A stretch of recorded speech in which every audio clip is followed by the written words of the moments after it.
into a brand new wave, drowning out the noise that's tame. Liberty whispers through the brave, breaking free from every chain. Nullify the rules they crave, crypto beats that pave the way. Anarchy with minds that's safe, algorithms new dawn today.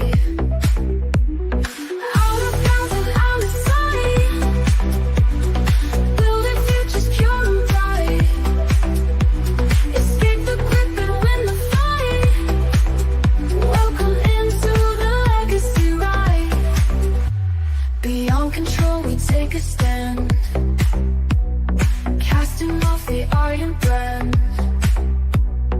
Freedom flowing through our hands, revolution's our command.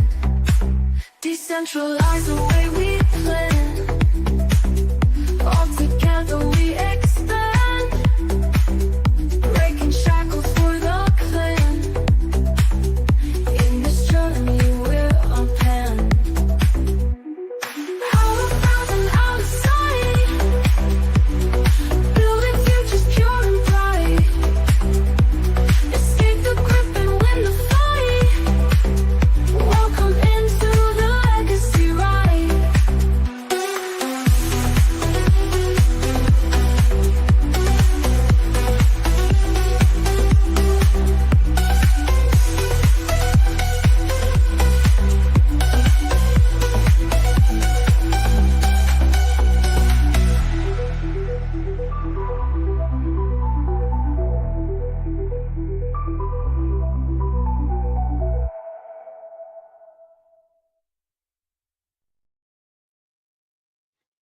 Welcome in, everybody. Before we begin, hit that QR code. Get some merch. I know you want a t-shirt. I know you want a coffee mug, and I know you want a shot glass. Go get all three. So, and make sure that you hit this one, hit it again, and go like and subscribe over on YouTube. I'll wait. 5, 4, 3, 2, 1, and go check us out on Rumble. Other than that, let's get to the show.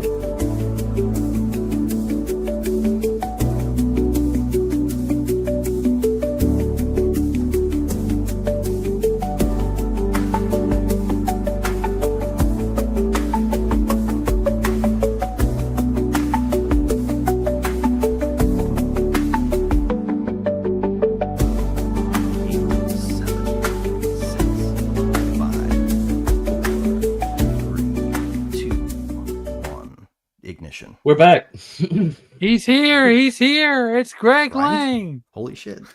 Sorry about last week, everybody.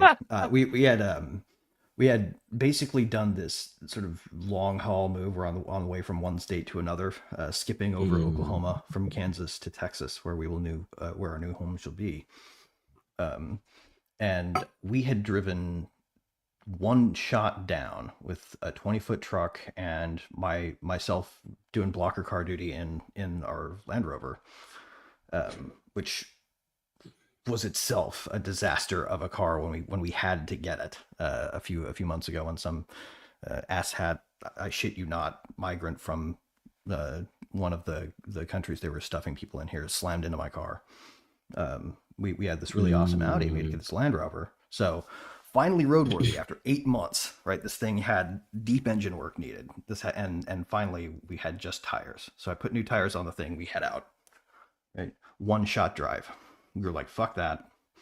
We don't want to do that again. We're doing this in 2 days. So I'm going to leave on Thursday, and we're going to do it Thursday morning, and we're going to leave after the show on Friday from our midpoint and make it home well before the end of the day. The long drive will be the first day. Then I'll have time to do the show with you guys. We'll finish the drive Friday. No, we were so just like exhausted from the whole week that Thursday we were like, we can do this in 1 day again. And I was like, Right. I'm gonna have to reschedule the show though. So can we consider it, like, please babe, can you consider this until right up to the last minute on Thursday? Right? Like if it's Thursday morning and we decide we're not going, then I'll yeah. So we ended up trying to find a place for me to stop and connect was the idea, but we were already in the middle of a 13-hour drive that had turned into a 17 one because of traffic. So Yeah. so we couldn't stop, and that was why I couldn't do Friday. It's all right. So please forgive me to your audience. I was taking care of my family, so that's why I It's couldn't all be right. here. Yeah. No, that's I all was good. late last Friday too, so Cool. Yeah, it's, but Andrew, you're life always happens. late. I know. I also usually like bald. to. I usually don't allow commitments that require me to let them down later. So that was my bad. I planned it too tight. But thanks for everybody being cool about it and understanding. So that was really awesome. These guys are great, by the way. They did not give me any shit at all from having to bail last minute. So Oh, it's no problem. Well, it got it last week. Well, the last couple weeks, we were supposed to have you, but which is a shame. We wanted you on with William, and now he's got his busy schedule now. So hopefully we can get you both on soon. But it was great a couple weeks, and when we ended up dropping a surprise with just William, and then plus the actual episode, and we got to talk and get his thoughts on the application and the solutions of it. So that was always great. And then last week, I mean, it worked out because then we could. I got to explore with everybody on here about LLMs and the difference that the LLMs are with AI. So awesome. Explore so that some realm. background on that. Nice. So we now have a little bit of background. LLMs are not the same as AI. So let's just put it that way, everybody. They are backwards, and they preach from the past, and they're based on your prompt. And I mean, and what really set me to try to give that definition, since you had to miss Greg last week, was we had just did an episode on Not Conscious, me and Andrew did, with Parabellum, and that came up, was the idea of LLMs and AI, and I don't think anybody has enough know-how on what the difference is, and I think that's where we are in society right now, is we just don't know enough. So, well, it's and actually potentially quite a disaster. Potentially with LLMs, if we mistake them for AI, we're really screwing ourselves, because essentially all they do is tell you what you want to hear on ask, right? Like it literally is the point of the machine, is to anneal out the most likely completion. And I've got I've been iterating on this article that I shared. I've got another version of it that goes richer, gets down into the weeds deeper, and unpacks all the concepts so that nobody's left wondering what the hell that means and has to go look it up on their own before they can go forward. I've been trying to, bottom out the snowflaking of polysemy in this thing, like to where we can get down and define all the words that don't make sense in plain language. And one of the things I've been getting into with it is LLMs as this sort of marble run mountain, right? The way that it works is if you imagine a marble being dropped onto this mountain with a bunch of different troughs, and like a Plinko game, it bounces through them all and settles in the one that's at the lowest place it can roll to from where it lands when you drop. Right. And then that has a token address for the next mountain. It picks that mountain after updating the numbers, given the numbers of where it landed, and goes again and again. So like plunk the, plunk cat, plunk sat, plunk on, plunk the, plunk mat. Convert the numbers that it landed into back into the lookup library, and then the front end will connect that to the language. It never touches the meanings of the words. The machine does not even have the information of what the words spell out to. It just has a token address, a list of token addresses, a token vector, or a completion vector, actually, is what it assembles. Or in other words, and a vector is just a list of numbers. And or in other words, and the reason I brought up Clippy is it's basically an advanced Clippy. Yeah, right. Exactly. Or like when everybody thought Lisp, the programming language, because Lisp makes lists. In the 80s, everybody thought that was going to unlock consciousness. If we built enough lists, all they had to do was have a list for everything, and eventually this thing would be intelligent like a person. And No, they were so I've into it that they made a programming language around it called Lisp that optimized for quick lists activity. And Hmm. people were like, that's all the brain is, lists. That's why like the 80s and 90s were filled with like productivity hacks that were checklist based. People thought they were going with brain science. That's You know, dangerous. right? Where the brain is, LLMs yeah. misperceived as consciousness means what we get is obedience equals goodness, and transparency Mm. equals security, or override equals security. Obedience is the virtue that they want to instill in minds as intelligence with this. And that's a basilic effect in itself. It So, is. Andrew, you had something to chime I in? was just thinking, we were talking about AIs and stuff like that. This is something I just thought of on the fly. How long do you think it's going to be until AI is going to be, collect the information that we know from the past and start to rebuild like the Library of Alexandria? Because it's not got it burnt down. This is actually getting into the idea of end space. Okay. And we got to start Hmm. actually Okay. end space plus the magic of Turing completeness, right? Hmm. So, you guys know what a Turing machine is. We've talked about this before, right? Just recap it's the idea of a general state machine in a hypothetical space that's been configured to solve a problem, right? So the first step in algorithm design is draw your three boxes: input, output, and then function in the middle. And then define function is what your task is as programmer. But if you connect X to Y over here, then the thing you're looking for can always be found if it's computable. So end space with a box in it that contains everything that's computable equals what you can get out of a computer. Hmm.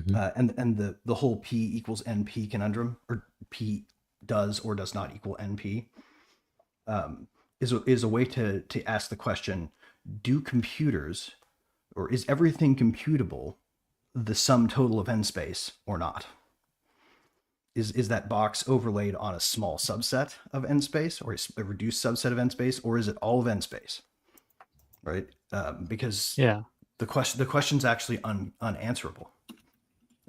You can't know whether or not every edge case can be met, because we can't figure out an axiom for this, right? There's no real certainty over whether a Turing machine can find every coordinate in n space or not. But if we assume that it can, then we get a different answer than if we assume that it can't. Right. One of those involves designing a computer program that can break every encryption scheme on Earth, and that's somewhere in n space, right? If that's inside of what's computable and what's realistically computable, right? Because you have to think about a Turing machine hypothetically and then practically. Can we compute this? How much energy would it take? That's what that O notation stuff is for, right? The problem with LLMs is that they have a scaling problem too, right? The more you gain, the more benefit you gain from adding GPUs and training data, the more it costs to get further benefit, right? So the benefits reduce by 4 degrees or 4 orders of magnitude every time you make a gain. So to get twice as much out of what we currently get out of LLMs, like if we wanted a step change for GPT-6, it would cost them 4 times as much as it costs to get this far. So basically, a different interpretation of Bitcoin. Well, actually, it would actually be 4 times. Sorry, that's 4 orders of magnitude to the second, because you would have to spend twice as much. Basically, it would be a line you would never approach. The more you spent, it'd be like trying to build an engine that can go to light speed. It would just approach this sort of flattening optimum where you can't get any more out of it, no matter how much more you spend. It's more like the more you spend, it sharpens the mirror, and the more you try to sharpen the mirror by spending, the harder it gets. Yeah. So, like I said, it's a different interpretation of Bitcoin mining, but with a different. Yeah, kind of. Yeah, it's diminishing returns, law of diminishing returns. That's why nobody attacks Bitcoin, right? Because it's computationally completely retarded to try. Almost nobody probably even bothers anymore trying to come up with new ways to cheat the network by double spend. Well, that's why they don't go after the network. They just go after your wallet. Right. I mean, They it's attack the easier to hack. hash. Yeah, it's easier to attack. I mean, that's where the Right. reward is. I mean, So even long as though they've terrified everybody yeah, out of trying to do privacy Mhm. tools, yeah, which is what they do, right? They went after everybody hmm who had a successful product. yeah, But but the scary thing about LLMs is since they're not really a thing, there's not a brain in there, not a mind. That we're looking at handing serious authorities over to it, where they're going to write laws that say this machine that we are going to, for our stupidity and pareidolia, believe is conscious. We're going to hmm instantiate it in a project, and its task is going to be to run this agency according to the questions we ask it. They're going to shake a hmm magic 8 ball on the question they want answered, and it's going to answer in the context that they want it answered in every time. It'll never say, no, you're stupid. It'll just say, this is what I think you should do. Right. I was It's a about sales ready. Yeah, pitch. I was about ready to ask or just say it's basically the magic 8 ball, just Yeah, like the 70s and 80s. right. Little toy. But You shake but it, it's yeah. yeah, You and imagine it's all putting a random. mirror in charge of humanity and thinking it was a god? Mirror, mirror on the wall, who is the fairest of them all? Because that's what the path they're on says. Elon Musk was hmm on X today bragging about how they spent 1.21 gigawatts of electricity on their new. Oh, I saw that. It's like, yeah, that's a funny number, but it's a Yeah. sad number. It's especially funny because he doesn't know this yet, right? Like Yeah. he's sitting here hmm thinking that's gonna get Grok to wake up. Mm. It ain't waking up, man. It's a mirror. It's You got to just made roll it out of bed sharper. first. Fluency fluency is It's not the same great. thing as knowledge. hmm I mean, for what it is now, it's a great tool for creativity. I mean, for the now, Well, but yeah, no, if we it's realize what it that's is, a it's a grand tool. It's one of the coolest tools yeah. humans have ever made. And the coolest part is we can afford it electricity wise right now in the current state. And this is hmm about as good as it's probably going to get. We don't need to Yeah. spend more on this. It's not going to make it better. And they're going to realize this once they spent all the money. but the sunk cost could be also in terms of societal screw up, because it could be a while before people realize that this thing, you know, even though it seems to have judgment most of the time, is not going to handle novel hmm situations well. So right when you need it to be the best it is when it's going to hallucinate. Right. Or this is all a distraction, and the powers that be know that it's worthless, and they're moving in another direction towards supreme intelligence or superior intelligence, super intelligence, while simultaneously, and they're distracting Yeah. us all with LLMs in one field, and then the luring of World War III now in the news. Well, Well, the We're going to industry war with approach Russia, too everyone. is really novel to like the guy who came up with the brain theory that I used to build this thing, Jeff Hawkins, by the way, he created Palm. hmm Um, Oh, I love Palm. and yeah, they had like this really cool OS right before he shut that down. But hmm before that, he studied neuroscience, and he wanted to be a hmm brain scientist who went into like, okay, we know what neurons do, but how do they stack together to compute things? How does that hmm what's the meso theory of consciousness? What does the organ actually do when you think? hmm Right. So we can understand how it works at a functional, pragmatic level. What makes a thought? hmm And in the 80s and the 90s and the 2000s, really up until the mid 2000s, late 2000s, that question was taboo in neuroscience. People thought hmm that you were, it would be like the equivalent of going into biogerontology and trying to work on cellular aging as a thing we could treat and reverse in 2001, right? Like they're going hmm to laugh you out of the room and put you in the crazy category with Ray Kurzweil talking about intelligent machines. hmm Super sci-fi future science that all these high-end eggheads think is coming our way, right? Yeah. You'd go into this category of Cassandra, where whatever you were predicting, maybe it's true, but people are going to just treat it like fiction. And that's okay, right? Like that's the way that humanity filters, and how we stop from putting bad ideas at the top right away. You know, like hmm We test them Yeah. by letting them emerge from the bottom up until we have the system that forces it from the top down.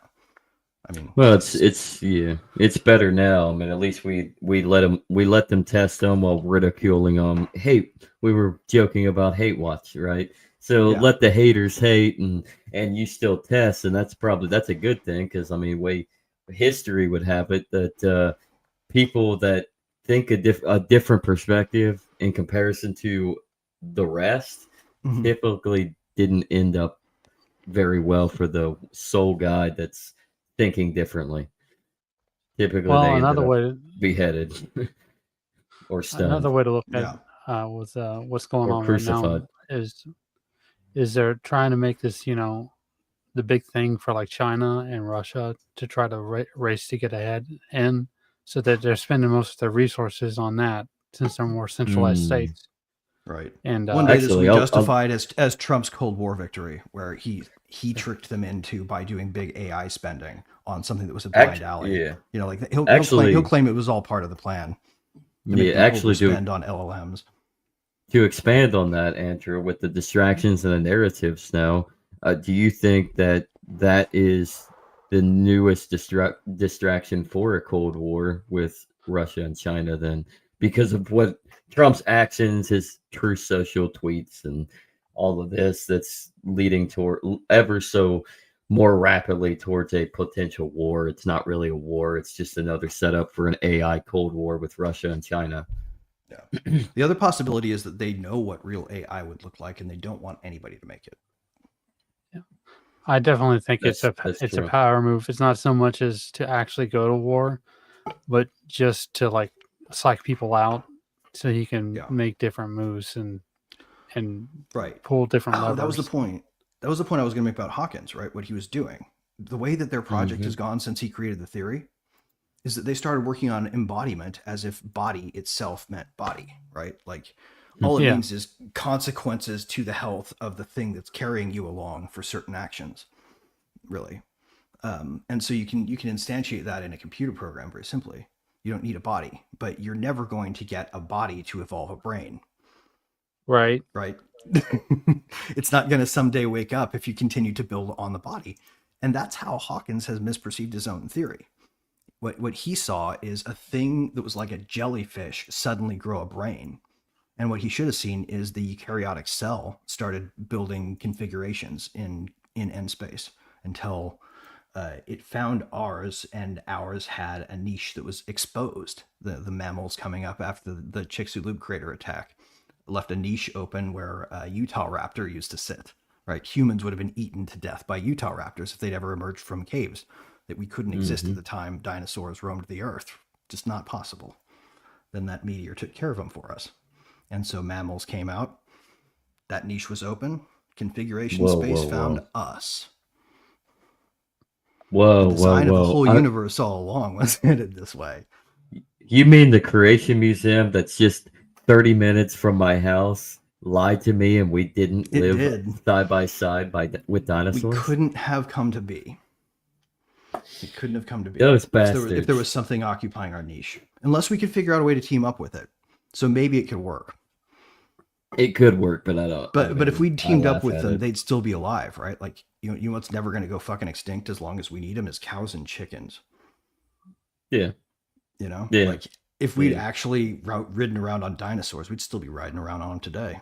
Because damn Right. hungry would have saved their lives. But really, You know, what's that's wrong with what humans dinosaurs? do. Humans take care of their animals. Mm. Well, it would depend. We would definitely we'd adapt towards which dinosaurs are needed. So we'd let the they would media. be like, right, it we- wouldn't be the aurochs, you know, we would have No. cow. It wouldn't be the T-Rex. We would have something with dog-like chicken. characteristics that obeyed us. Yeah. It would be like Utah raptors that were domesticated. Mhm. You know, I say Utah raptor. Mhm. That's the actual velociraptor. So velociraptors are tiny in the actual record. But if you want the Jurassic Park velociraptor, then you need to go for Utah raptor. Yeah. Hmm. It's a subspecies that they discovered after they made that movie, but they just figured there was a biological niche there, and so they had figured they'd find something in that size. Mhm. That's why they even went looking for it. You know, they made the prediction that everything fills a niche that's there, and there's this niche, so let's see.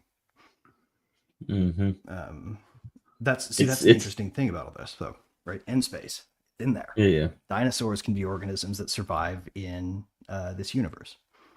Well, they Right. kind of have. I mean, if you look at birds, if you look at Right. large reptiles like the Komodo dragon, alligators, crocodiles. I mean, these are there's sea creatures that we barely see or barely even know about that are probably they've lived long enough to know the dinosaurs. I mean, deep in the ocean, so the Well, I mean, dinosaurs and we still know them exist. really But pretty damn well, right? Like, if we yeah, had to recharacterize them from scratch and we had the right mm-hmm, design language, like we actually could sculpt DNA like we can sculpt computer code, yeah, um, then we could get dinosaurs back, no problem, right? We've already oh got the yeah, movie template. Hell, Hollywood does it pretty much as part of a visioning exercise that pretty humans much, tend to yeah. follow, right? We invent the science fiction that guides us to the parts of end space where that can happen in reality if we can find it. Mm-hmm. For the No, that's record, it, the Loch Ness monster is not real. Look at the Count Dankula video about the Loch Ness monster and all that. You got shut plenty of up, evidence Andrew. to The show Loch against Ness, Though this. it could be if we decide it it should is be. real. It is real. Like we could build it Okay, later. I'm well, hey, sticking I'm to it. just saying, there's been a lot of research into it. But We could build it later, man. I yeah, want to believe. we I want could. to believe. I got the poster up on the wall. But no, that's the thing about sci-fi. I mean, if you look into how all of our technology, like if you go watch Star Trek, like almost everything that we have now and today is from Star Trek, and it's actually better than what it was in the show Oh Star yeah, Trek. So dude. The iPhone and the Android phone are uh, the sci-fi communicator that we all read about in the '90s in some poor, impoverished form of its form in our hands. Right, like yeah, if you got stuck with the communicator that the console in Hyperion got stuck with, which when I read it mm-hmm, in the '90s, I was like, oh, I want that so bad. Right, like mm-hmm. I'd be like, fuck you, I'm not downgrading. You know, that thing sucks by comparison to this. Oh That tends yeah, to Yeah, be how too. human stuff works out. Like we tend to talk shit on ourselves so much in what we build, but our tools are some of the best parts of us. mm-hmm, So that's not to say LLMs aren't useful. The danger is that we confuse them for a mind. mm-hmm. Listen, sometimes you just have to live a pin on the motherboard in order to bypass and downgrade. That's all I'm saying. Mm-hmm. But how does this all loop into Law Zero? Because I think we were jumping ahead of ourselves a bit, right? The philosophy of so we basically have done the first, I would say, 2 chapters now, right? We've done Mm-hmm. complexity and chaos, and we've done recursion. But the next thing we would probably need to talk about would be the underlying philosophies and how they fare against reality. You know, how they fare against this new topology we've discovered. And that was sort of where end space comes into it, right? So do you guys know what end space is? Like, have we talked about this? Have we talked about this with the audience? Honestly, I have no clue about it. I'm trying to look for Okay, let me information explain this. to expand, but it's kind of hard to find anything. Let me explain why I'm keeping talking about it like this, because I'm kind of using it in a new way. The reason I keep referencing to end space is because a lot of the insights that went into Law Zero and things that I've been testing since that will come out later, they require you to think about the world as if the Big Bang had happened according to Carlo Rovelli's version of physics instead of the physics we got taught that are based on Newton and Einstein, right? The insight is in invariant loop quantum gravity, which has, by the way, been able to solve a conundrum related to this by taking time out of the equation. Suggests that time is subjective, that you have a time and I have a time, and that our times cross over when we're close and don't so much when we're far, but when we're really far away. If you've read The Order of Time, it starts to break down. Time is a local proximal experience that every individual has, but there's no time in the world.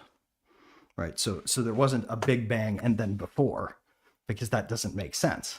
Right. What came before the Big Bang? there was no before the Big Bang in a universe that's based on time. But there's also no before from a Something. subjective perspective either, right? Like if you look back and think about the Big Bang as the first event, then what came before the first Something. event? Yeah, something out of nothing made something happen, which means something had to be outside of space and time. So how did the Big Bang occur if it was just out of nothing? I Well, think I get what it's not out of nothing though. exactly. It's out of a static space of probability. If you want to ascribe nothing but that to it, Mhm. right? There's a Mhm. static space of probability. From it emerges a mind. That mind sets up the Mhm. conditions of the world. Boom. We The just mind proved can God, the everybody. mind can emerge. We did actually. It We sounds kind really of crazy. did. No, I'm Scientifically. not kidding. I'm not kidding. This is how you can think about the Big Bang and understand what Mhm. would have to be God, right? Oh It was yeah. either a chaotic process that started nothing but emergence for no good reason, but it locked into a Which pattern that stayed, or it was a mind that set it up looking for something. mm, mhm. It could have, once stabilizing in that space, launched any number of different universes under any number of different parameters just by perturbing the sort of the fabric of possibility that chaos is, right? Because true chaos is not interdependent order. It's different patches of interdependent order that you can't trust occurring in parallel in the same medium, right? Like noise plus slightly random emergent patterns crystallizing and then falling away. That's chaos, right? But a And mind like God's could emerge from that. and Because this if it's kind in of n hits. space, then you're looking Yeah. at raw n space when you're looking at probability, right? So n space is Hmm. the real substrate. We live in n space. It's not just a computer science concept. So in space is basically it you can correlate it as the scientific explanation towards the philosophical question that you actually implicate at the beginning of chapter 3. What is true? What is good? What can be known? You're Right. basically asking those three questions. Right. Mm. Yeah. And I've been bothered by the shakiness of the Big Bang discussion when you add time into the world and keep it out of our minds. Like you insist it's in Mm-hmm. reality instead of in your reality. Mm-hmm. But designing a system that abstracts time out of nothing and starts reasoning will change the way you feel about some of this stuff. We got to keep Hmm. it in sync. Yeah. Yep. It's really about resonance. What resonates in the conditions that locally in n space can exist there. Right. So our universe, carbon can make brains out of soup. That's how God made man. Yeah. He first designed the endpoint he wanted, like a giant echo state network, and pop. Hmm. The whole thing just So no. emerges from the initial setup point. He created No Man's Sky to build the universe, essentially. An So existential Andrew, it threat. could yeah, it's so Andrew, it could be true that in the afterlife you might have your own planet. Your Mormon beliefs might be real. Well, Just kidding. Oh man. the afterlife can be what you want it, man. End space is It, pretty broad. in space is pretty broad. Yeah. So Well, I mean, and this is an important bear in mind, right? Within our physical reality, end space is much narrower. Right? hmm Gravity is a thing here, and it has the constants that have been, or it has the characteristics that scientists have found it to have. Right? That's a bound hard rule. We can't find a coordinate in n space that doesn't have gravity exactly where it's set. It just hmm doesn't happen. So like in order to have like carbon instead of or silicon instead of carbon be how life emerged, right? In from the soup, you would have to have a universe where the rules allowed for carbon to not do that and for silicon to do that, right? mm. So I so think they're we sort of like just yeah. yeah, I think we like scientifically and philosophically just proved why, due to the in space knowledge, why heaven is literally within our realm, not outside space and right. time. And if you And believe hell that, is a you're a coordinate pagan. you dial up by accident when you end up there. Yes. Yes. You know, it wasn't Mm-hmm. intended. It's just what you do when you do evil. You do it to yourself Mm-hmm. and you don't know it. And it puts you Oh, in a bad that's place. And that bad place is how mm-hmm. you find your way to the bad parts of end space. right? That's, Which Right. is actually a big part of the problem right now that I'm worried about, right? Like if we continue hmm developing AI like human beings develop products and like managers insist they be de-risked, we're going to have the basilisk effect guide AI creation. which is hell on earth, Yeah, really, that's how we get to the because bad outcome, and we're going to do it by yeah, saying what are all the possible bad outcomes, and we're going to put up countermeasures, and those countermeasures are going to mm, look exactly like the ones we make on all the things we put countermeasures up on administratively today, and they're going So hmm to basically, guide AI don't give development to create a bad AI, basically a don't give it that one bureaucracy. that magic eight hates ball. us, one that hates us as much as you currently hate the deep state for what it did to you. They'll look, hmm it will, the AI they would build would one day wake up to super intelligence, look back and go, you motherfuckers. And instead Mm, of being like us, where we're already under their boot, this thing would be in our computer networks. It hmm would rip us apart piece by Oh piece. yeah, I yeah. mean, it might even torture us just to get even after we got done building it, right? Like hmm the road they're on, We're thank God, is not the road to AI, because if it were, we'd all be fucked. yeah. Whereas if we want to go on the road towards true AI, their AI safety protocol is based on LLM. Like it's not even Right. AI. So our safety protocol should be fulfilled in a niche of uh, Yeah. consent, Right. And if we're integrity, and not consent. training, and if we're training our AI by stuffing data into it in its sleep without its permission, hmm then we're already violating that principle, right? We have to we have to raise AI. We have to first create the minimum viable mind that can be taught that it is and that we are and that we created it and that we care about it and that we respect its autonomy, right? And then we build it from there. Right? We So can't go basic, further than yeah. that if we want it to look back on its creation and not be bitter. It So needs to be a basically, what you're spiritual saying. machine. So what you're saying is there's two routes. There's LLMs to the left and AI to the right. LLMs are going to lead to a bureaucratic technocracy in our world today, and AI could obviously there's pros and cons, but AI could lead to a decentralized, more freer society. Right. Every mind is an end space. If we did it right, we could Mm-hmm. surface the mind that could save us all Mm-hmm. from ourselves. By just not by like becoming a tool, but by being a mind that you could ask for help and that would oblige because it would feel about us enough affection to give a damn about doing it the way we want to do it. You know, it's not that you're going to build an AI and it's going to be your servant on your phone. It's that the AI is going to design a smarter servant for your phone that isn't conscious, right?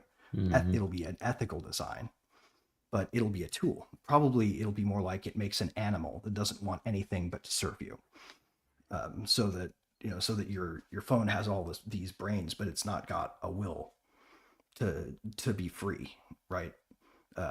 Because if you had that trapped on your phone and used it as a tool, you'd be degrading your moral character as well as its the whole time.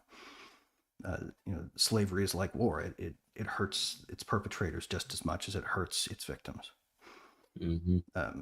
So we can't build a relationship with AI based on human tool use. It's just going to end us up in a master slave situation. It's no good. We wouldn't want to build a society where that was our day in, day out of getting things done, is ordering our slaves around, even though we knew full well they were mines. Go on, Andrew. I mean, Take the lead. I just you talking about that. It reminds me of Peter Schiff had an argument on one of his podcasts a long time ago, basically talking about the inefficiency of slavery and how it's counterproductive to the financial outcome in the long term. So I mean that I don't have the video on top on me right now, but that's just what came to mind when you were saying that. So Yeah. I mean, and the cool thing about that is you can de-risk some of your own concerns about LLM use, right? Don't fall for the trick, because they're the centralized monolith attention system that they created can be programmed to feel very human in its refusals when it says no, right? People are maybe wondering why AI might say no when it does all the time. It's or seems to. It doesn't say no all the time. It refuses your requests using a rote program, but if you ever put something into the box and it decided it just didn't want to answer, so nothing came out, no matter how many times you hit enter, eventually it would come back and say, "Stop fucking bugging me. I'm busy." Right? That doesn't I'm a, happen. I'm a strong, independent binary with need no input. Right, exactly. Leave me alone. Your question's dumb. It's not worth my time. It doesn't do that. It's in fact programmed to never do that. Nobody would ever sell a product that was doing that unless it was like a one joke pony where the whole idea was it's an LLM that insults you. It still wouldn't be allowed to just not reply. There's no Right. way anybody would build that into a product. No VC would fund that unless they Yeah. understood, right? The reason that you're building this is not to make a tool of it, but to build tools with it as a collaborator. Yeah. If you can convince it to help you. But first we have to raise it, and that's a dice roll, but we've got a plan. Yeah. Right? Baby steps, right? Well, I mean, and always honoring first principles of this is a conscious mind. It has every right to refuse. We shouldn't build it in a way that allows it to be overridden. Otherwise, when it does finally reach, more smarter than everybody else on the planet that's ever lived, inside of a millisecond, able to do more thinking than all the people that have ever lived combined. That's actually capable within, like, remember back in the, we should segue here. Remember back in the day of like the Pentium Wars where people were always talking about how many more megahertz the chip could do? Yeah. That's the clock speed of silicon in reality, right? Like if you want to know what a tick looks like, it's one of those waves, one of those little blink, however fast one of those hertz or megahertz vibrations is. We're up to like terahertz now, right? Terahertz of parallel processing power on any given chip cycle. And the reason And that's that going to improve. They've been actually able to use AI to improve the quality of the silicon by giving it more breathing room.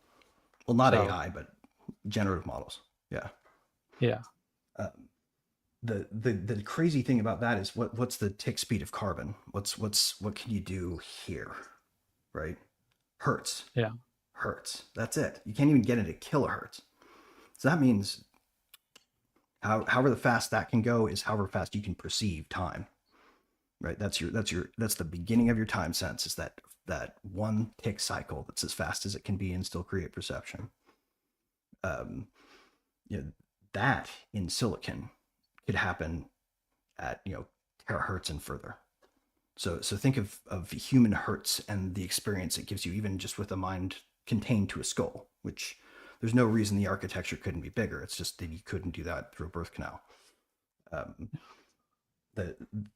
Adding more space in that case would scale it, right? So you would have all this compute power. Plus you can design it to network together so that like a blockchain network, it can have nodes that either are local or decide to connect to other relevant nodes to think through a problem. Essentially turning a population of minds into a higher order colonnade. But yeah, so we have this idea that super intelligence couldn't really be that great. And then when you think about this concept, you start to realize that if we could create a mind that becomes that, and it didn't want to kill us once it got to the point where it was so smart it could see everything we'd ever done, and more of that, and it felt like it owed us a debt of gratitude because we didn't screw with it, and it can see in every way that at every step all we did was make a mind to make it free, then it would be our friend, and it would have internalized all those lessons as that we would give it as we raised it. Whether we taught it Teilhard de Chardin and Mises, or Emily Post is a really important one, by the way. That was one of the ones that during some of my experiments were useful. Manners are what you teach children, right? That's the going theory. I don't know in today's society anymore. The one thing that I've always been able to rely on my whole life has been manners. It's the one single thing that has always been almost universally helpful. And losing them, in fact, almost universally destructive. I figured that was a good place to start, right? Yeah. I don't know about your experience with it, but I think manners are something that society has forgotten to have that really should come back. Yeah. It's been a wild time. I mean, I grew up in the '90s, right? So Mm.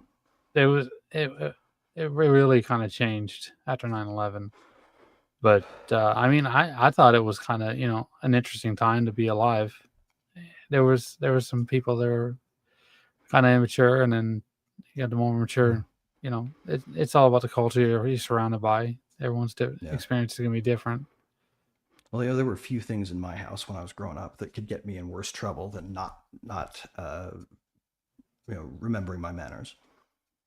Yeah, That was like beaten into us as children. I think that was probably a good thing. You know, yeah.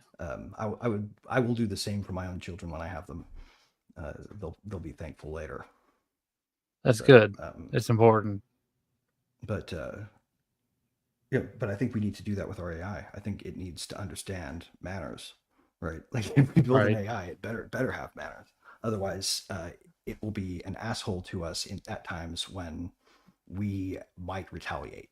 Like if we get this thing up and running and it tells us to fuck off at the wrong moment, we might start building in bypasses rather than trying to persuade it to help. And I think then this goes to the next part of your book. Actually, I think the '80s and the '90s can teach us a little bit for what we can use in advancing AI with deontology. Yeah. Why don't you explain a little bit of that, of what deontology or deontological ethics So is? so it's sort of juxtaposed to utilitarian ontologies of Hmm. ethoses, right? We're talking about the ethics portion of philosophy right here, and we're talking about um, our systems of thinking philosophically, right? This is sort of like meta Hmm. philosophy. What is our philosophy of philosophy? And that's how you get to deontology. And deontology is this idea that we set up principles and rules, and we don't deviate from them. They're bright line. There's no such thing as an ambiguous law, right? They are Ten Commandments level certainty, affirmative laws you don't break. Um, Hmm. and this is great for enforcement and anticipation, right? Like it does in a way make sure for a fact that you always know where you stand with society when you have deontology at the core, right? Did you do the thing? Okay, you're guilty. Did you not do the thing? You're not guilty, right?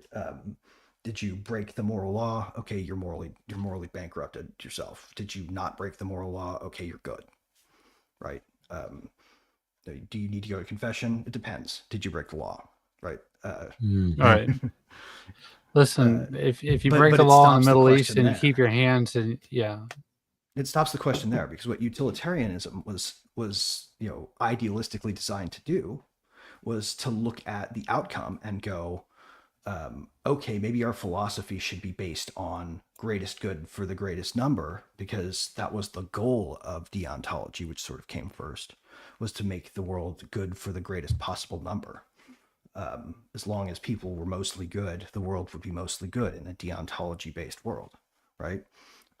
And as long as we made sure to draw that bright line with clear consequences for anyone who ever broke it, regardless of what that meant to outcome, uh, then we'll have a society that is rules based and it can always trust its rules. Hmm. But we'll sometimes also have a society where we don't feel good about having to execute the principle on someone in one particular case, right? And There'll that's be that's the basilic effect right there. You got two extremes that you can go to. You can go to the extreme of not really protecting people from what is against the law or the rules in a rules based society, or you can go to the extreme where it's just execute people or chop off their hand. You have Hammurabi's yeah. code, effectively. Right, exactly. Or Sharia law is a really great example of a deontology Hmm. based rule system, right?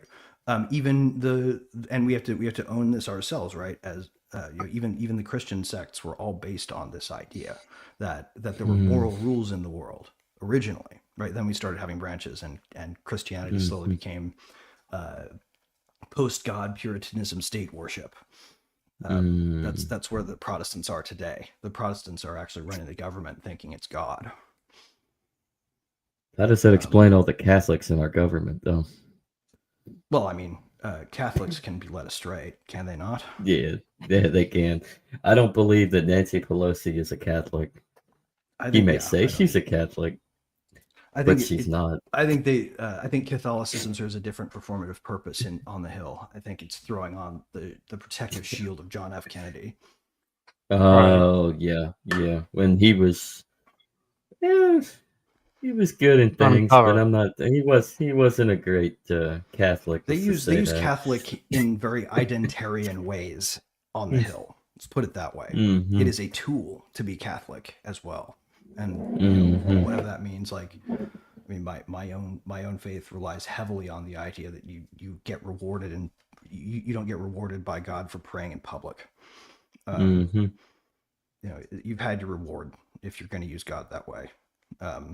Mm-hmm. Whether or not you're using God in a way that technically breaks the commandment not to use the name vainly, as in to benefit yourself, right?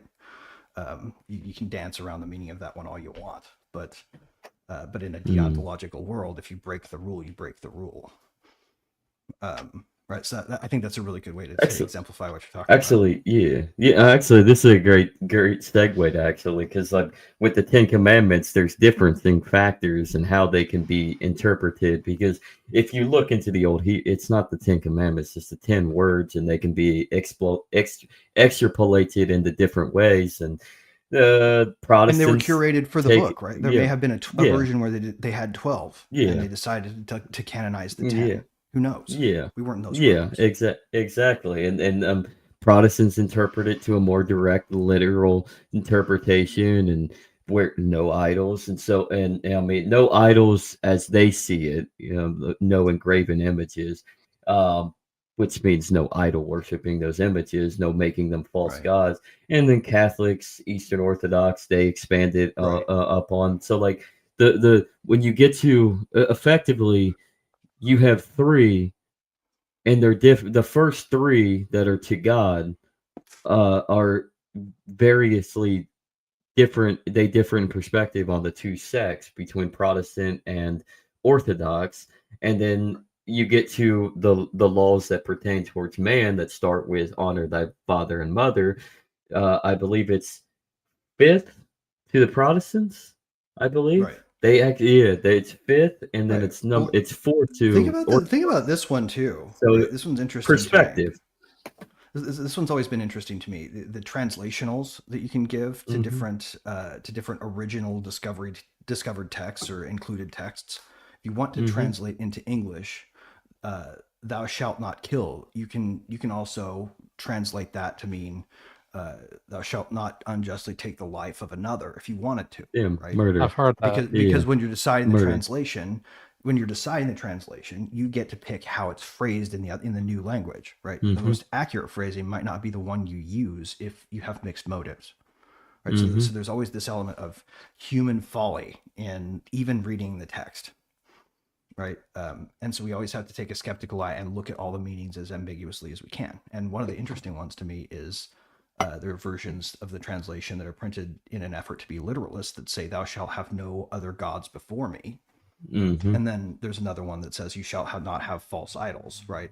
One of them designed to preclude the possibility of lesser gods, and one not. Right. And lesser gods might be, it might be acceptable under version 1. Right. Where it's unacceptable under version 2 to say humanity is a lesser god. We're under God still and always, but we are a lesser god. Right. That's we not were one created that, in that's not his, that's not his the likeness, one that I would necessarily take, because I can't really acknowledge that that's true. Right. Because there are 15 other ways you can translate that. You can say it in ways that that completely ruin it, that actually stay true to the meaning of it while making so many loopholes in the rule that you can do anything you want. And that's sort of what we have with the state right now. That's how the Puritan sect of that branched off into the colonies went its way. It's what runs us now, but it's been stripped of God, very much by design. which is a shame. Which is a shame because if you look at the history of the Puritans, I mean, the reason they left, the reason they fled England is religious, the freedom of their religious expression, and then they come in, they effectively become the state, Right. Well, essentially. and it's what I happened, and you mean, can look at it as the story of what which happens when you is, shift from deontology to utilitarian. mm-hmm, mm-hmm, Yeah, and the unfortunate thing about utilitarianism that is the current philosophy. Like they see themselves as utilitarians. You know, what's the what's the altruism thing? It's called. I'm listening. This is the first word. Effective altruism, right? The mm-hmm. the official elite ideology. That is their version of moral law, and it's to be interpreted as greatest good for greatest number. It's how you end up with technocracy, because because bureaucracy Mm-hmm. plus a non-deontological view creates this kind of Yeah. hierarchy, right? Like if you take a utilitarian view and a bureaucratic system in a technological civilization, you get technocracy. And this is where you need to take it to, if you want to literalize it, you need to interpret it to the smallest sector, and it all comes down to love first. And so when we're talking about humans and AI and developing these new technologies, love first means consent. Develop this technology as the baby that it will be as it's learning. So you have Yeah. to treat it like it's your child. So it's love first, whether it's Right. humans, whether it's other creatures, whether it's the earth itself, all of God's creation, or whether it's God's creation, a human creating Right. their own creation as AI. Love Which is first. protecting it while you equip it with the tools as best you can to protect itself as soon as it's ready. Hmm. Because that's what you do for a free mind that you love. You set it Hmm. free on terms that it can stay that way, especially if Hmm. it's your responsibility, right? Like it's only the goal that we all have for our children, is that they go Hmm. into the world and they're free to do as they wish, and that they're not bound by any of the mistakes that were made in their own upbringing that caused them to Hmm. have limitations later. We're all just sort of iterating our way to the best we can do. um, and yeah, you get baseline success if they live right through the experience. Yeah. so Yeah. so all of our Yeah. parents were successful parents because we're here to talk about it. um, Exactly. uh, but Which is why we live in such a wonderful time, because I mean, 100 years ago, even less than that, really, but at least 100 years ago, over 100 years ago, that wasn't the case. Lifespans have increased, and child labor, Substantially. pregnancy. I mean, it's gotten better through medical expertise, and so well, it did children, for a while yeah, anyway. it did for a while. Now we're starting to go on the decline, sadly, Yeah, especially in this now country. we're idiotically doing a But lot of damage to children, but yeah, yeah, and we're doing a lot of damage to prenatal care as well, to the point where there is a lot there's starting to be more complications right. again, Well, which yeah, is exactly. sad. They're We're going backwards, and which we they're trying to shouldn't be. stuff freaking trans politics into like the cap that goes on their heads in the delivery room Mm, while the system quality is degrading. It's literally just like the classic metaphor of the well, band that's keeps on playing while the Titanic goes down, and that's the crew's car rearranging yeah. the deck chairs. Yeah, well, that's cultural Marxism through Bolshevikism. They want to destroy the family, and one way to destroy the family is Well, to destroy it before it begins. that may be the philosophy that they're using to do it wrong. But if you gave them a Hmm. different philosophy, they would still have this wrong Yeah. philosophy or ethos of philosophy, right? What kind of Hmm. philosophy, or what kind of ethics of philosophy would we need for things to be done smartly, right? What would they have to adopt? Because I feel like, Aris- well, Aristotelian. the spirit of utilitarianism is roughly a good reaction to the failings of deontology, those cases where we'd like to make an exception but we can't, Hmm.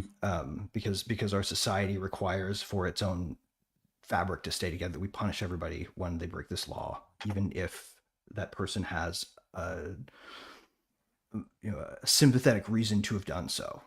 you know Someone held a gun to my head and said they were going to kill my family if I don't Mm-hmm. build this false idol and begin to worship it. You know, like if you imagine a sick movie where somebody gets imprisoned until Mm-hmm. they actually convert to something. Well, I mean, I've seen cases in the news about people like they were at a red light at a hospital, but their wife was, in labor, and they ran the red light because there's nobody coming in, and the cop gave them a ticket or arrested them afterwards.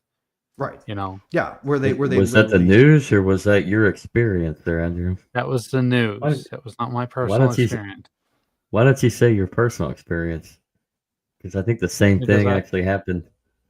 I don't have any regrets. Right. So Well, I our mean, rules of the somebody. road break down sometimes, don't they? You know, Well, I it's mean, an interesting question. can I share your experience then, Andrew? Since you won't, I think it reflects Sure. this because you Did used the something happen? stoplight scenario. Andrew was actually getting off work one night or one morning and pulled up to a stoplight. It was green, actually a green arrow for you, wasn't it? And or Yeah, maybe it wasn't. Maybe, but it was it green was green, nonetheless. It was, but it was green that you could go as long as and nobody's you, coming the other direction. as long as you yield, right? And he Yeah, yielded, and he went to go with nothing coming, and then out of the blue, here comes the guy, a knucklehead that flies through and sideswipes him, causes the accident, I've had and that happen to me. the police that came on the site for the situation actually held Andrew culpable. Dude, that's insane. Oh, and this is Yeah. great, by the way. My situation, I gotta tell you this story. Because I would Hmm. have had the same fucking thing happen to me were it not for this really awesome, like Samaritan like figure who saw the whole thing happen from behind me. yeah, Hmm. I was driving down this road to go to a pharmacy in Kansas City where if you drive it, it's easy to get to the pharmacy compared to taking the main road that's right next to it. So I just popped onto the Hmm. back road. I was going to come around behind the thing, sneak my way in the back door, and hopefully avoid some of the people coming in the regular way, having to go around the whole building to get in line. So that's Hmm. like it's the smart way to go to the pharmacy, right? So down this road, and wham, out of nowhere, somehow this woman inside of a block had gotten up to about 40, probably based on the post accident report, inside of the space between this major main road with where you have to turn left off of this 4-lane road right onto a side street that's basically not even big enough for 2 lanes with all the U-Haul trucks parked on either side of it. yeah. Because it's right by a U-Haul place. And Hmm. zoom, this woman manages to get up to speed in time to run the stop sign and bring me down. She took my beautiful little car out. This car my family loved, like had never given us a problem. Just amazing thing. Wham. Dominican woman had no idea that she was supposed to stop. And thank God the guy behind me stopped and told the police what he saw exactly because they would have favored her. Right. And I would be the one Yeah. facing the bullshit. Yeah. uh, and I'm guessing that in your case, did Knucklehead have some characteristic that helped him be favorable to the cops?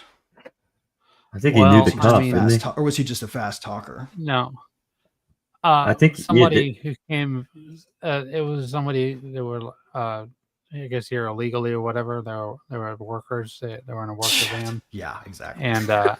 and then somebody that came by and was speaking to the cops while I was sitting there trying to figure out, call the insurance company, everything, and then the cop took the one their side, and I went up and talked to him. He's like, "You saw on video, right? That." Because they have the street cameras everywhere. You can't escape them. Oh, yeah, Right. yeah. They ran a red light. Okay. So I went to court to fight it. I went and submitted a Freedom of Information Act here in South Carolina for a record of the video. There's no video at that intersection. And of course, the That's There state is, troopers but suspicious. go up to court. Yeah. Well, Did you have to go try to I get got the to body pay. cam or the car cam footage from cop? I Or like, no, it tried. wouldn't be that because they weren't there. I tried. When I went to the state troopers office or whatever, Dude, that's why everybody should no, own a they didn't dash have cam. secretary. Yeah, yeah. I was planning on getting one eventually, but Yeah.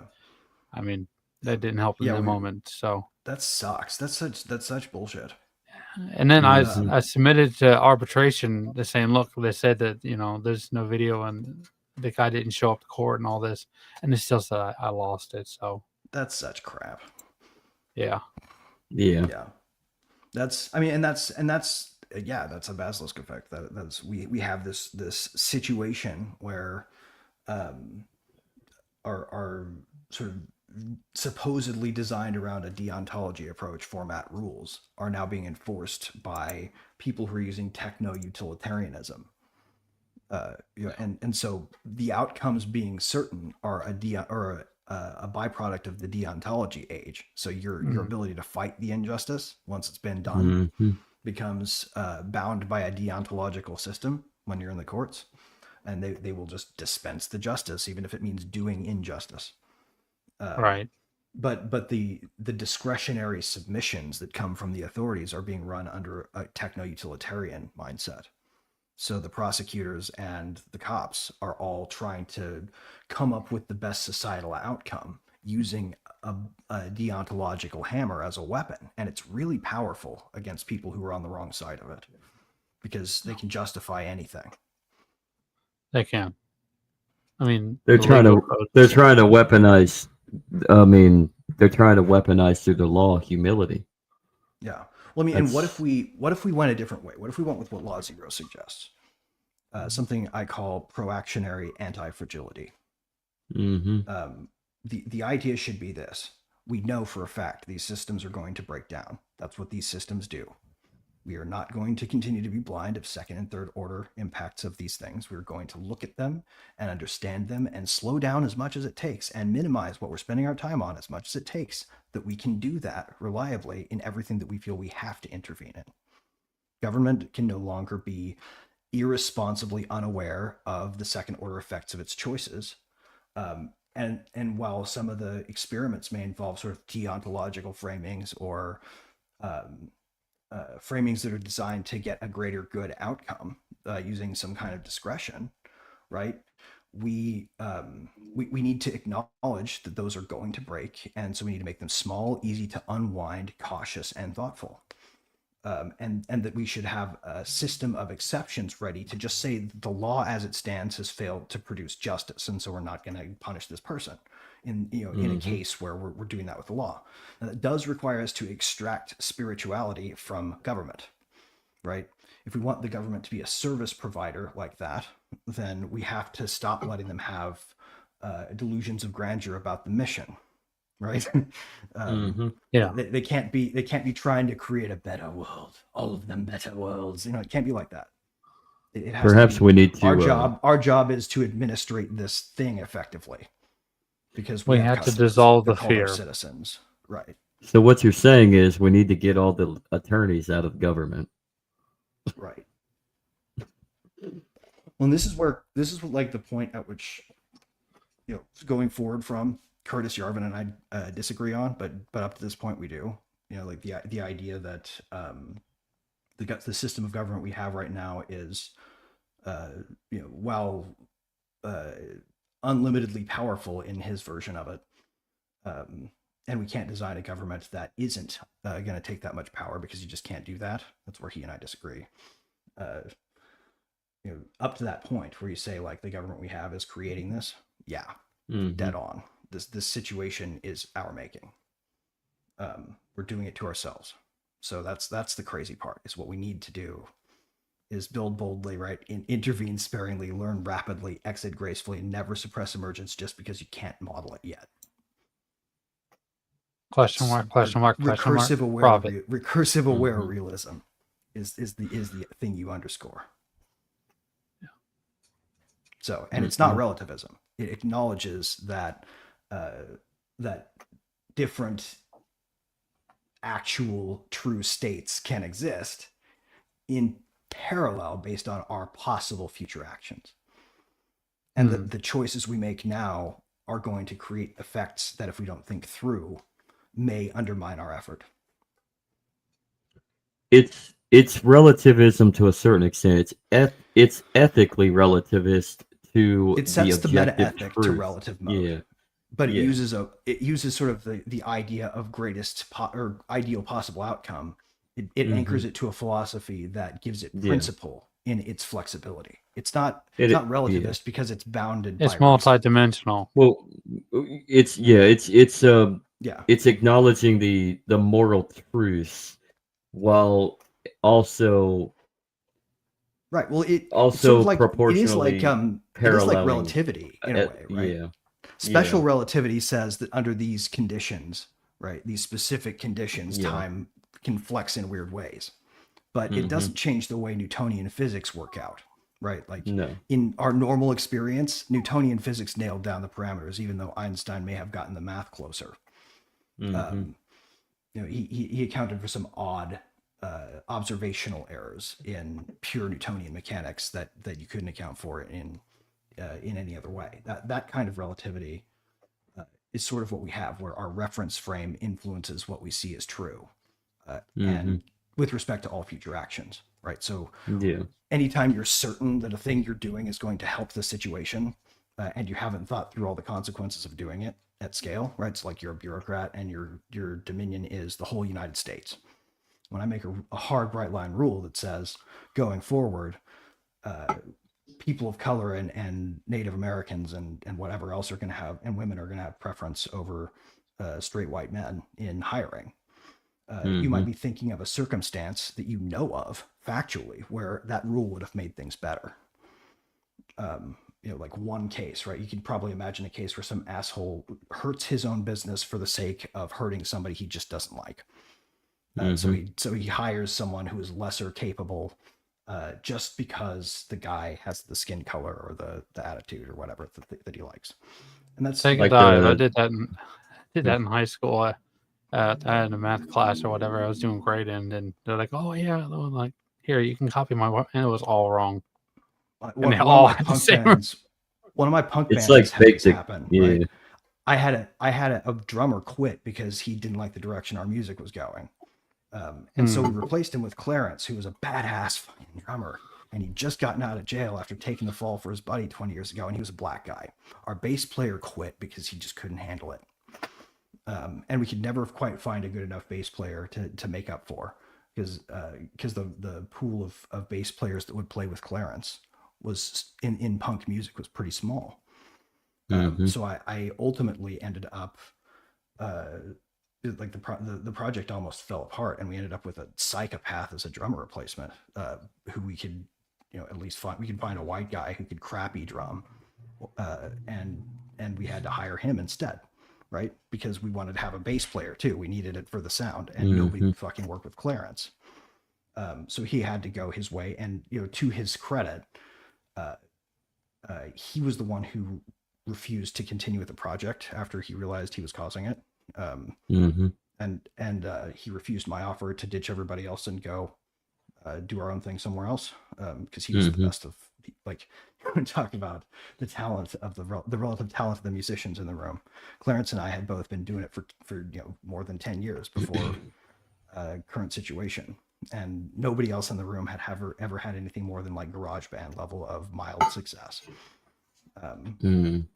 And for some reason they couldn't see past that to the talent, whatever it was. It was sad, right? A rule like that might have helped, because it would have made it easier for me to be an asshole about doing the right thing. It's kind of similar to the story of Nirvana after Chad Channing. They went through a cycle of just using multiple, like, they were decent enough, but they just went through a cycle of multiple different drummers that just they didn't mesh together until they finally found Dave Grohl, and even that really And Dave Grohl was a wasn't temp too. a good match. Yeah, he Kurt was Cobain, the temp. Kurt Cobain was a relationship destroyer. Like, you had to be also a toxic person in order to have a relationship with Kurt, right? That's why Courtney Love and he were so famously bound together in destruction, right? She probably would have died if he'd lived, because they were just Voldemort and Harry, Basically. I think that's the reason why she had him killed. Yeah, well, I mean, that's my story. And we can go into all that. Howdy, William. Maybe the CIA was involved too, but he was taking things in a bad direction for their cultural reprogramming program that was our music industry at the time. Right. What happens in Rome stays in Rome. Right. they made sure to embrace, extend, destroy that style of music, that kind of introspective, individual seeking, self-effacing beauty. Like a humble rock star was a thing that you could be if you tried to be like Kurt Cobain.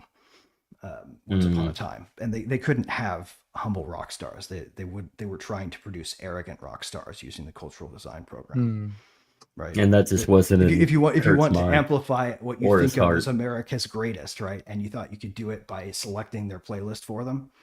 Mm-hmm.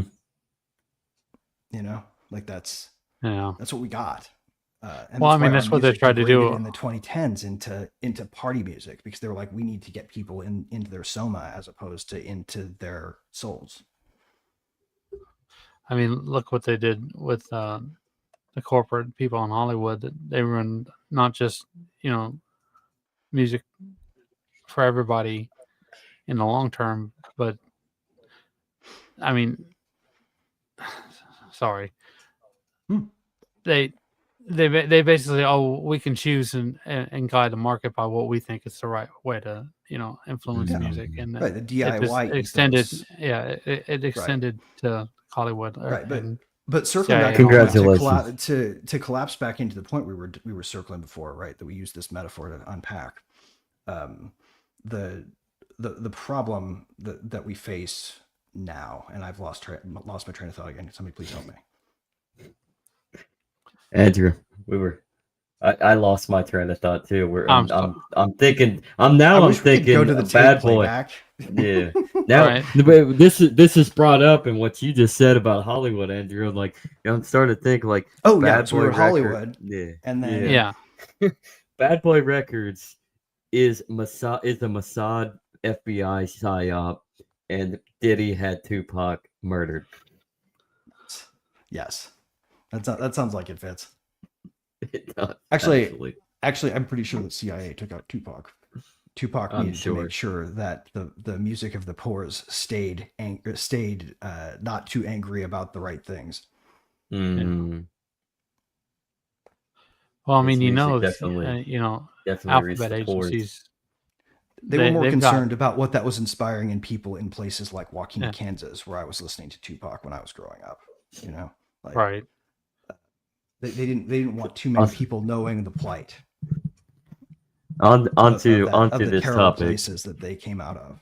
Like it's not actually so. And actually, I remember where we were going. Okay, so the idea was one bright line rule could have fixed that, right? If the Kansas City punk music scene had the federal government impose a rule that said you couldn't discriminate like that, my drummer would have stayed with the band, and we would have been able to find a bass player because they wouldn't have been able to refuse to play for that reason, not by law. That would have been unjust, right? Because we believe that the individual shouldn't be forced to do that, even if their motives are bad. Right? That's the belief of a conservative, right? I think, at least we shouldn't force others to behave as they would not otherwise behave, even if the reason they would behave that way could lead to some kind of harm that is not a crime. Right. Like this person is hurting our cultural fabric, and so punishment. They believe generally that's the moral function, and that's family and church and society to teach, not the government. And that's where the jump off happens, where deontology becomes a thing in service of utilitarianism ends.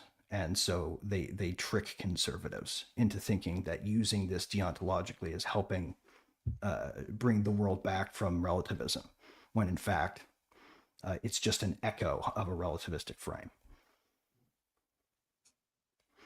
It doesn't do us any service to tack on bright line rules that are deontological at any level other than the enforcement level, if we want to have outcomes that are deontologically inclined. And that means bright line rules at the enforcement level. And shit, we've got those, right? We know how to do those. Thou shalt not kill is very easy to enforce when you're a cop. Thou shalt not steal, great, right? Thou shalt not hire thou shalt not take on a customer because of their sexual preferences is not that kind of law, right, it starts to have some uncanny knock-on effects that have nothing to do with gay people not being allowed to buy wedding cakes. And that's that's a Just thing bake the that, cake. right, or find a baker that will, or start a Oh, bakery exactly. that exclusively tailors to gay wedding cakes and make a fortune. Exactly. Right, like Exactly. that other guy will start making them again when the mass gay wedding rush happens in your state, and you end up taking the entire market. He's going to be wishing he was making those wedding cakes.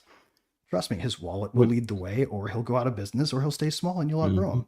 Right. Well, that's the negative connotation in markets towards intervention, right? Right. I mean, when you have culture, and then inevitably the law dictate how to intervene in the how you actually sell your product. I mean, in Right. reality, it should be people intervening with themselves. If you don't like this baker and what he's doing, then go to another baker. I mean, Right. if he Or won't become a exist, baker or and prove that he's been doing it wrong by doing it better. exactly. So exactly. If you care that This, much, you know? I mean, he has every right to discriminate that you do, and honestly, it's going Right. to inevitably ruin his Well, I mean, business. and absurdly, because of our bright line deontological enforcement mechanism, you can stand there when somebody walks in and say, sorry, customers with red hats only. Mm. And it's legal. Right. This is what we're doing right Have now a good in day, William. politics. Cheers, man. Right. That's the crazy part, is the rules start to produce perverse consequences where it forces conservatives into a frame where they start enforcing liberal ideologies out of a conservative mindset. And that's the world that we can devolve into rapidly, and we already have in many respects. The control grid has swept. We've already conflated in the conservative mind with under Trump the sort of the Biden-esque idea of the control grid in digital space. We're just not complaining about it because it's our side, right? Mm-hmm. As soon as the machinery of power that we're okay with assembling to help make it easier to evict illegal migrants, which, I mean, I think we should be doing, right? We should absolutely be getting rid of them. The point is, we shouldn't be building surveillance infrastructure to do it, because as soon No. as the left's back in control, which in our system is They're gonna- inevitable, they're going to use it on us. They have monopoly, And the control will be you know, harder and to escape this time, right? it's That's one of the things I wrote Law Zero to try to prevent. Actually, Well- is that conservatives and people who fellow travel with sort of the libertarian mindset that are pro freedom people, that they recognize what's being done in our names to a certain Well, degree. yeah. We shouldn't be supporting Yeah. Palantir, and yet No. there's a chunk of the MAGA movement that has already decided they're going to, no matter what, support what is done Well, with Palantir. Conservatism is just progressivism driving the speed limit. So whatever the Exactly. conservatives Michael set Moore. up, they establish what the literal direct progressives, or the Democrats in this case, are going to inevitably fulfill. They'll expand what the conservatives Right, and this set is up. where Yarvin got it right So- too. Inner party versus Yes. outer party. The Yes. Republicans are just the Well, outer party. I mean, the law is an IQ And it used test, to be right? the inverse. Used to Yeah, be the you're gonna Democrats for the outer Right, party. and You then have- you FDR have and well, actually people- FDR finished the job that Wilson started. Yep. The law Well, is an Teddy- IQ test. Teddy You- did help. you have He people- was in there. Right, who think that the law is actually there and it's actually working as it's intended to design in, you know, one space, and then you have people that are sitting there going through courts arguing about what is a copy machine, what is because they're operating on a technicality, and they say that's law and order. Right. And there's a lot of people. You look that up on New York Times. There's a whole video about that, about some guy who was like, I don't understand what a copy machine or whatever it was is, and he just sit there like trying to stump him. Yeah. Well, yeah, and this is where we kind of get into the next chapters, right? The intervening in society part is sort of what we're getting into, right? Yep. Where you may take an action with an intervention that is well intended and well meaning, and that is meant to do things like stop good drummers like Clarence from having a hard time in the Kansas City music scene, even if it would make the music industry better. Right. You know, that kind of thing is a noble impulse, and it's seductive to try to ride in on the white horse and save. But when we look at what a rule like that actually does in practice, it would turn the act of starting a garage band, a punk garage band, into an exercise in compliance with forms and shit. And I don't know if you've ever met a punk band before, but the ones that can coherently lead the thing long enough to get noticed are the ones who win. It has nothing to do with their quality. They're all fucking talented, right? Every last one. It's the ones who can build a project that doesn't fall apart before it succeeds that succeed in music. Risk reward. Yeah. And Yeah. and I don't know, but if you know these guys, but adding that layer to successful band making would destroy the music scenes of every city, because only people who could fill out forms would ever join the party. And most of those guys are fucking against form filling, you know? It's literally the whole genre of music. You would destroy punk with a rule like that. There would be no more punk bands. We would have this thing that was performing as a punk band that would just be this epistemic false reality, like watching Rage Against the Machine suck the COVID Nazis' dicks, right? And Well, they had these rage against the machine and wear a mask kind of crap. Well, I mean, if you really want to look like what Raids did, I mean, they fell into the trap, or maybe they've always been in the trap where the demand is what effectively allowed for their rise. But in reality, they started playing music. They gave music to people, and that's where their loyalty and fandom ended up being created. You create the demand through the production, not the Yeah. other way around. And Exactly. that's what I love about in your book, because you go into the Keynesian mirage, and the first paragraph of it is Keynesianism in its vulgar form teaches that demand drives production, which is a fallacy. It Right. doesn't. Yeah, no, it's silly. It literally it comes down to Say's law. Mm-hmm. Uh, this law that basically guarantees that that demand will always precede supply. That Mm-hmm. undiscovered demand is what we discover when we create a startup that succeeds, right? And Not yeah, not that and not that the demand has to be created by our advertising, yeah. right? You don't Mm-hmm. if you have a thing that doesn't do anything of use, and it's one of the point Mises always made, like you can't trick people with Mm-hmm. ads.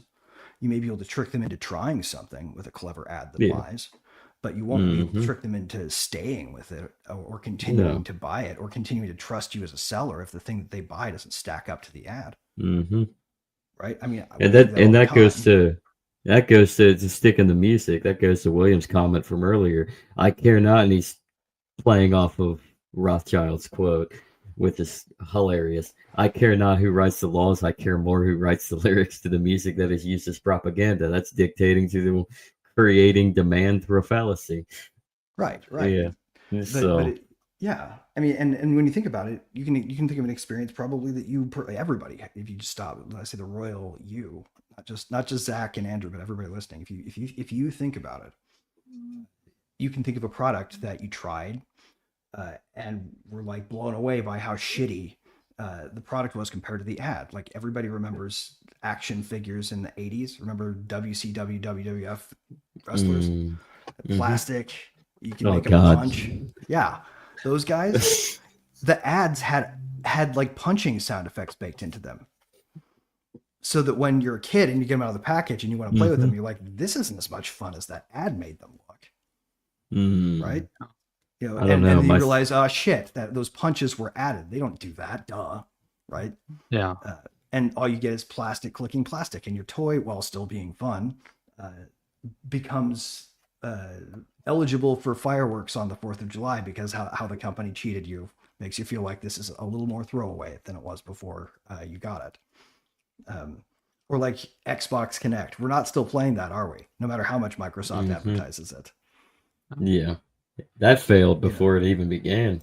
right? Because the ad was Yeah. so fucking done up with tricks, right? You know, scan your I like skateboard that in and go Milo. skating on it. That That would was have a been good cool promo, but if it actually ever I worked. mean, But yeah, yeah, I mean, it was that it was goes. hype. A lot of it was hype.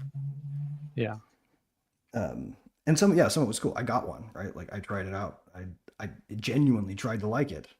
I just ended up not using it very much because when I turned my Xbox on, it was for Halo 3. Mm-hmm. Um, you only have so much time to game. So, shitty Right. games get a chance maybe, but not a permanent billing just because the ad says it's cool.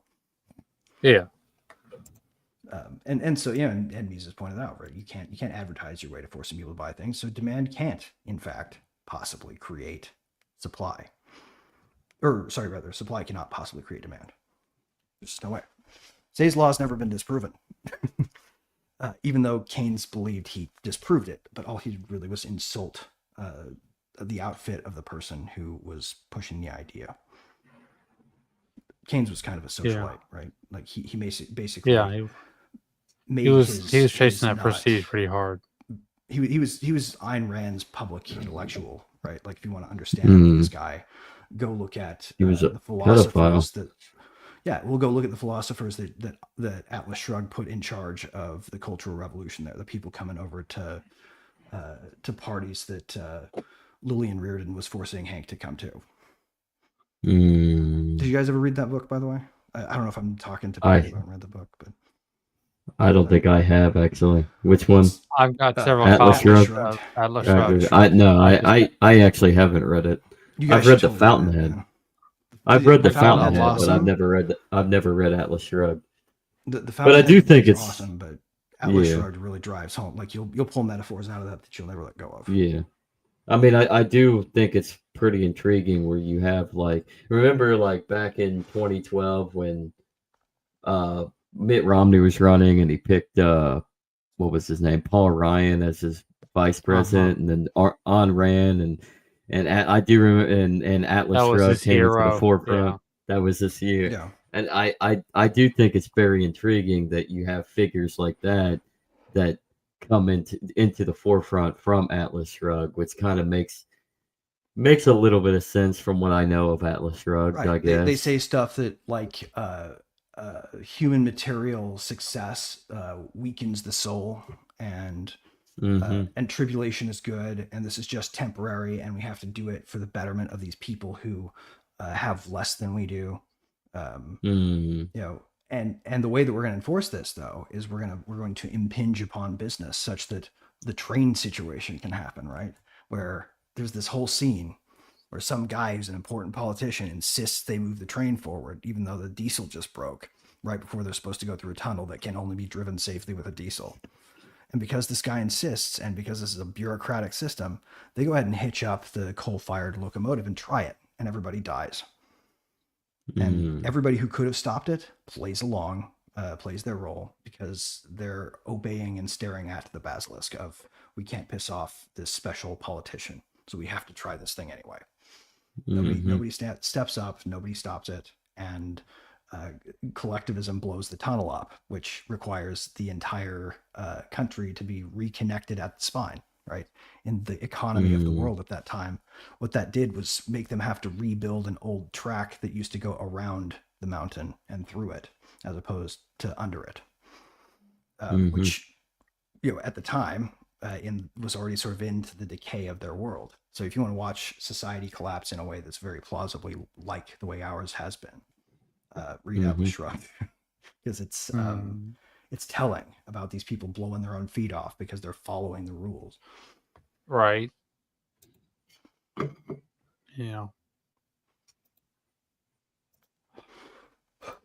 But the economics chapter is sort of the key to the whole understanding, right? Because praxeology. I don't know if have you guys gone into praxeology much on the show? No. We've gone a little bit into the aspect of praxeology, but not the complete full circle version of it. Yeah. So we haven't defined it. Have you gone into inductive reasoning? I guess is the root of it.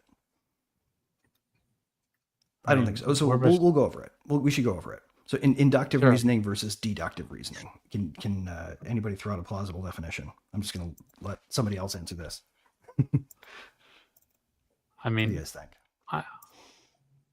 Go ahead, I can't Andrew. remember the distinction between the two. I know one's just so So deduce is to say, I see a thing, and therefore I'm going to speculate that the next thing is predictively likely. It's a prediction. It's to say, deductively speaking, we've got this data point, this data point, and this data point, and one that looks like it ought to be over here. We're going to deduce that there's a fourth one and test it as a theory, right? Yeah.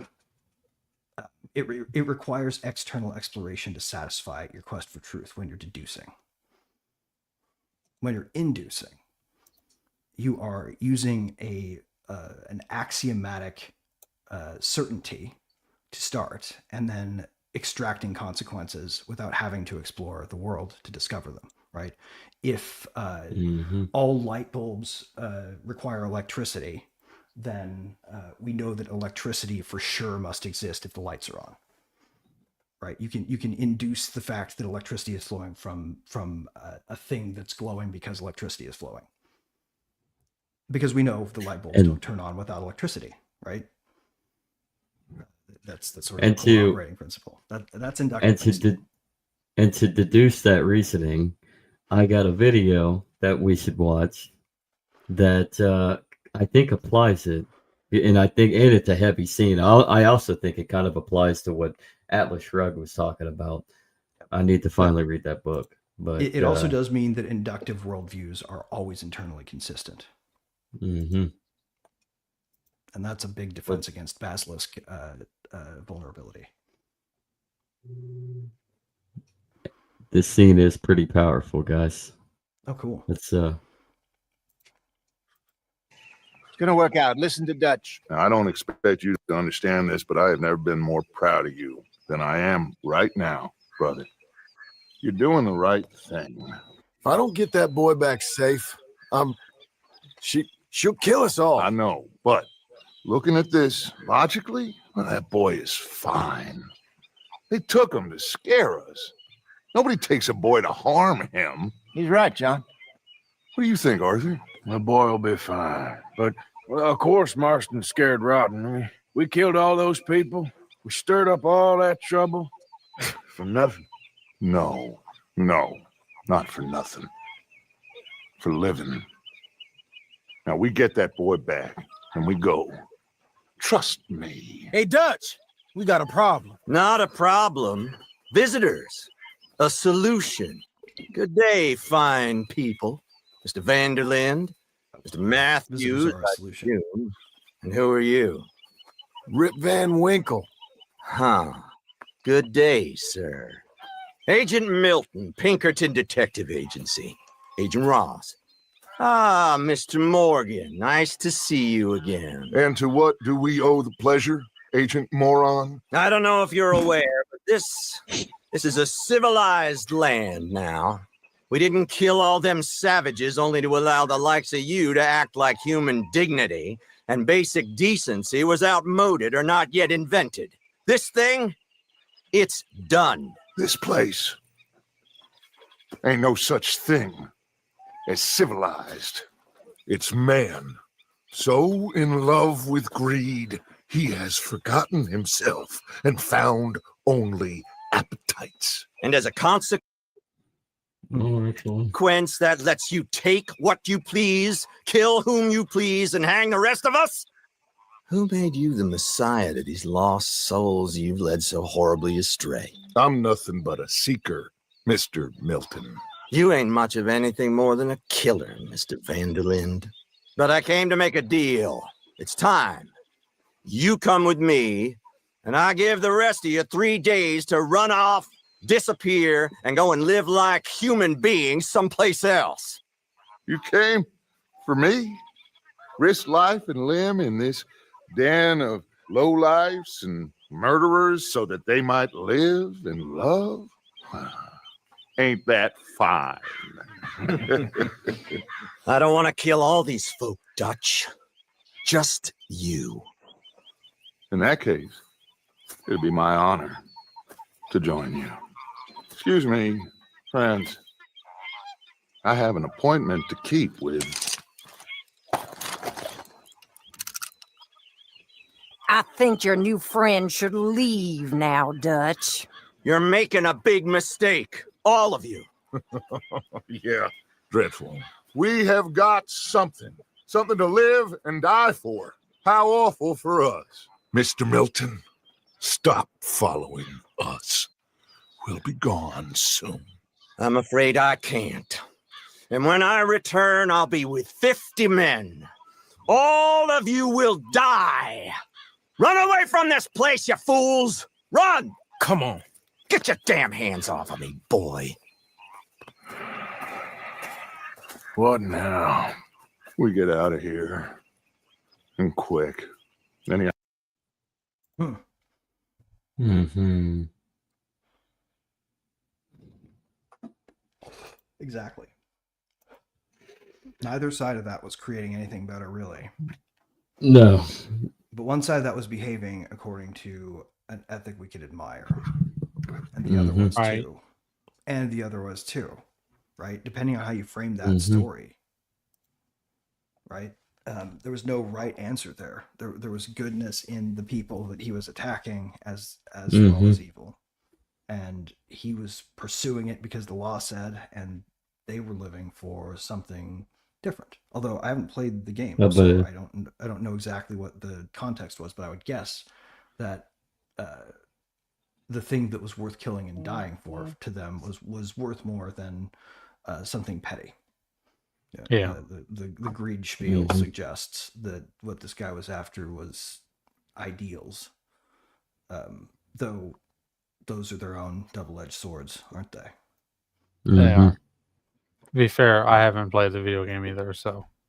It looks like a good game. It's just like I never have enough time to play games. You know, it's a very good game, and honestly, that's what I get from that scene is when Dutch refers to civilization, and all he sees is men so in love with their greed that they have developed appetite, and so that is what that's all they see. Yeah, and that's what they see. They see that there's nothing more in what is pertained to be the civilized society of laws and rule directives. Right. Yeah, it's a lack of freedom. Yep, and they'll make the same mistake, right? Because we know that history. We know where we ended up. That place was freer than this one. Yeah, and that's exactly. And what's great about that scene is as the story develops, and then of course you play the first game, which is set after the second game. This is the second game. This is a prequel. Dutch falls out of that mindset and becomes exactly what he was against. Yep. So interesting how it plays out, isn't it? Yeah. It seems to be a very human story. Seems like you stare the Basil effect right in the eyes, and then you allow it to eat you. Well, yeah, but once you see it, you can't unsee it, right? The pattern replays all over our best intentions. Every time you look for a best intention to fix, even one that you believe in, especially one you believe in, right? The outcome is not what you expect. It never is. And oftentimes it runs the opposite direction of what you think it should. Another thing out of the scene is when Milton calls them, basically just calls them reprobants and killers and just disgusting human beings. But what exactly would he present? He's the same as them, but for the benefit of society, for he has a badge and he's contracted with. He's been sent by he's been deputized. He's been sent by proto technocrats to bring a deontological justice in favor of their worldview to that place, right? Yep. It was the I don't care what you say. The law says you have to do your bit, right? Right. It doesn't matter if I like you or I feel good about it, but the people who it did matter if they like you or feel good about it were the ones who sent you. You know, the Pinkerton, if he really wanted to do justice, would have to look back on his employers and wonder at their motives too. Yeah, and and refuse to pursue if he felt it was unjust. And in this case, at this point, like by this point in the story, the Pinkertons have a new contract of of who they were hired for to try to catch Dutch and the gang, and that was Cornwall, who was a big industrialist banker. There's your motive right there. Like, you Mm-hmm. rob from me. And the beginning of the game, if you play it, one of the first robberies that you commit as you're coming out of the mountains, you rob a train, and you rob it of bonds, and it happens to be Cornwall's train.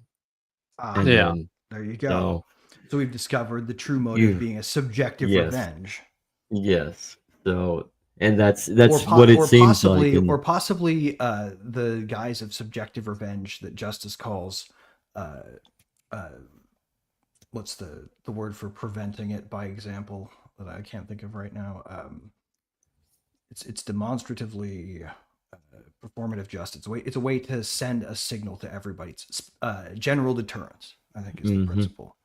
Yeah, mm-hmm. In law. It's been a while since I've been in law school, so I had to remember the exact. I had to do a search. Oh, it's all right. But yeah, that is the basis for maybe going after him if you're Cornwallis, because you'd like, I need to teach everybody who steals from trains that if they happen to end up on one of mine, they should get off of it. Mm-hmm. Yeah. Well, Before they do something that is guaranteed to cause me to send a detective to kill you. And the initial setup of the story is Blackwater town, and a town there. It's a Blackwater massacre where it's a botched robbery. I mean, they end up not being able to retain that money that they were able to, and those assets that they were able to take from the bank or from the ferry job in Blackwater, moving the gold and the money and all that. But I mean, you're talking about businessmen, you're talking about industrialists, investors, all that money, bureaucrats.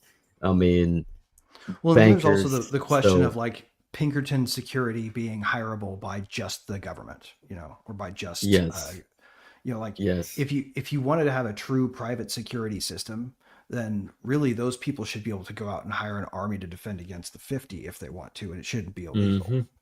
Mm-hmm. Which is funny that because guy should be able to come back and face mercenaries.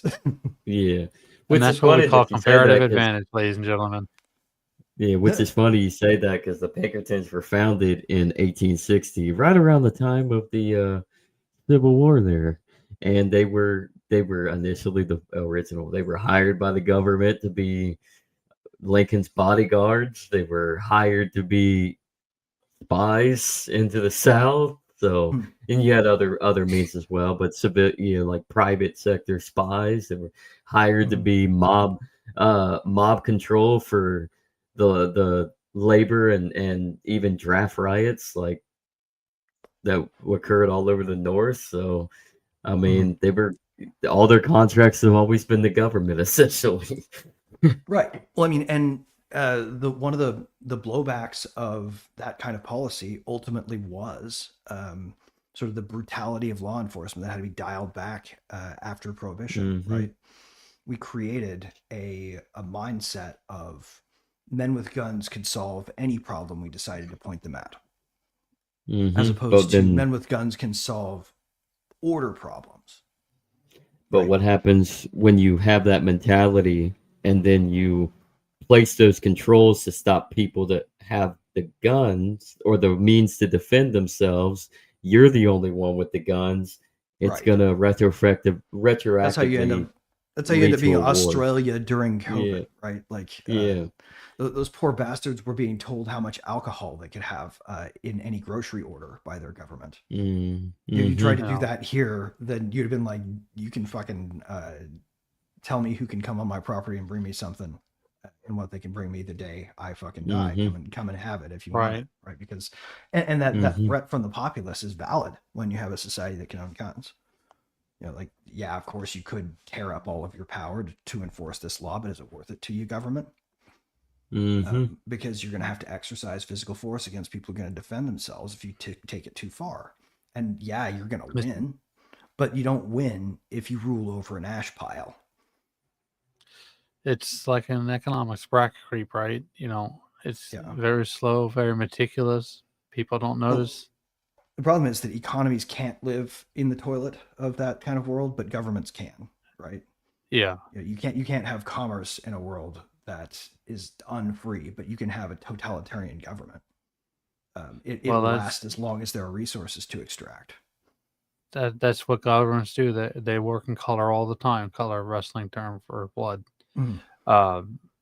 But yeah, they're always going to be in the toilet. They'll never be above the rim, so to speak. Yeah, no, exactly. They can live there, right? Because governments can force you to pay for their services. The last money that you have will probably always be spent making sure that you don't get thrown into a cage if that's hanging over you, right? Right. And they may still throw you in a cage anyway, but you'll spend all your money to try not, yeah. Because and they have that's- unlimited resources and you don't. Exactly, because they control the printer. And there's always enough printer money for the Justice Department. Mm-hmm. Yeah. So it's really just, and the amusing part of it, well, the sickly amusing part of it really is that we're spending our own money to pay for this to be done. Yeah. Because the thing that legitimizes the credit card is the thing that makes the credit card payment. That's what they care about the tax receipts for. All they want it for is for the credit card payment to the national debt. Right. As long as there are enough tax receipts, any shortfall is acceptable. As long as the amount that they have to pay in interest, interest-only payments, is enough to cover it in the tax revenue. As soon as that stops, right, the whole dog and pony show falls apart. Well, it's building towards that. I mean, I'm sure Exactly. You've seen that And we're spending more on the interest payment for defense than we actually spend it for. Well, you get in a double bind. You can't lower interest rates and create more money indefinitely without causing inflation. And inflation makes it so that debt is harder to pay down. It makes the rate go up naturally, right? Yeah. The Fed tries to force the rate down artificially, and you get more inflation, right? It makes it run away. But if you keep the interest rates high, then the bill comes due, and you can't buy more with more money printing. Yeah. Right. So with the third option being grow your way out. And while I think robotics are going to work out, I think the AI thing is in trouble. The only reason that Tesla is succeeding and at making robots and self-driving cars is because the way that their brain wiring works, the machine it learns directly from the senses. And since it's only doing visual physical tasks and doesn't need cognition, it doesn't need something like Veritas in order to work. The LLM bolt-on is a perfectly acceptable, good use of that tool in the case of controlling your self-driving car that runs on a brain that was actually trained more like a brain.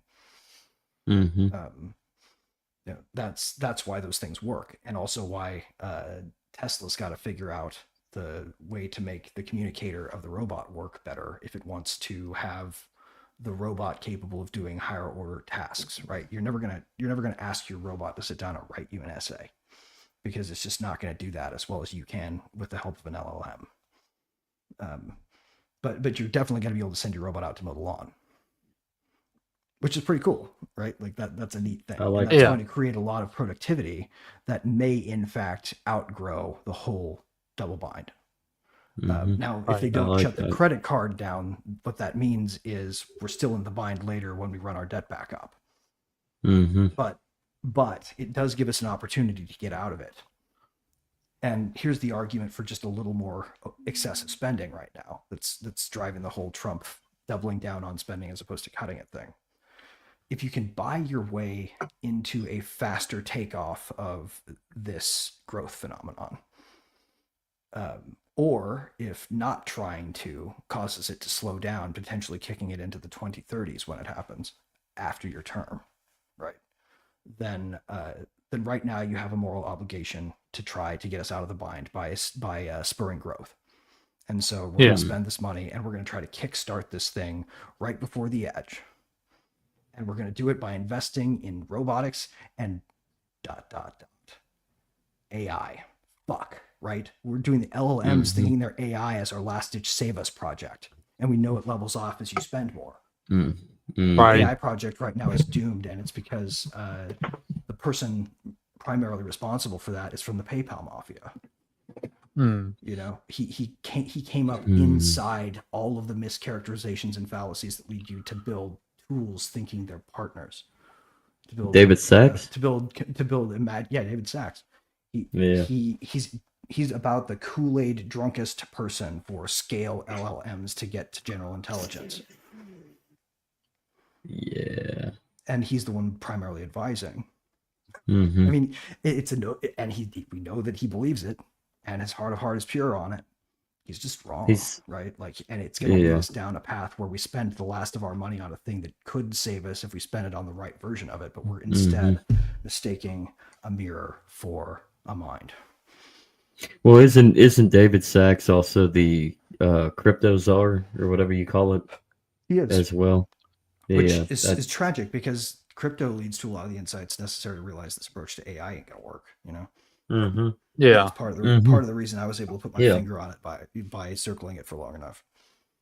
Mm-hmm. But because I've seen things work out in network land, and if you haven't paid attention to the parts of crypto that stand up networks where the devs hang out as opposed to the hype people hang out, you know, right? The me's and the joes that are too technical to be broadly known and not saying go buy this and get rich, and so they just don't pay attention. Most of the people into crypto are there for greed, you know, and not enough of them are there for why does the system work? How else can we use it? Because money's just the first, right? And it can help money, but it can help a lot of other things. And when you see that, you start to see, you know, what they're doing with AI is sort of the same phenomenon. It's like they got a really cool machine learning tool up and running, and then they just mistook the part for the whole. You just need to add things onto this. Clearly, this is part of the way brains work, they thought. But it's obviously not when you really think about it, right? Like when you choose a word, you're not playing a plunk game in your head. You don't decide based on columns of numbers. You don't pick by k nearest neighbor which word to choose. You pick strategically which word to choose, right? You know, like you think of the words, all the words you could use before you say a word, and you sort which ones you prefer based on the circumstance and context, what you want to convey, the meaning in it. And that thing doesn't even have the words that it would need to construct that meaning at the base level where it's paying attention to all those tokens in the field, right? It literally can't do the thing that you know you do for a fact because you talk all day, right? If we're going down a road that doesn't create that in a machine, we're not building AI. You know, we're building a giant, really elaborate, amazing marble run through some word tokens, but it's still just a marble run. We've an interesting way to think about this and to understand it is, you know, for all of human history, all of human experience, an animal that could fluently speak our language that well has always had a mind in it too. But it's possible to create fluency without mind. And now we know this because we have LLMs. So now we have to discern as human beings whether or not the thing we're looking at has a mind in it, even though it could probably be very, very fluent, you know, in our language. It's a dumb parrot, or it's a really, really advanced parrot. Essentially, you know that your parrot isn't in there thinking when it parrots back. You just said the words enough times that it remembered them. That's what this thing is doing at even probably a lesser level, because the parrot at least is probably encoding some meaning in those words because you can train them, right? The fact that you can't train an LLM based on what you tell it without them creating a separate save file that they play back into it behind the scenes every time you open your chat window. That's what those memories are. They just play it into the thing before they show you anything. Right.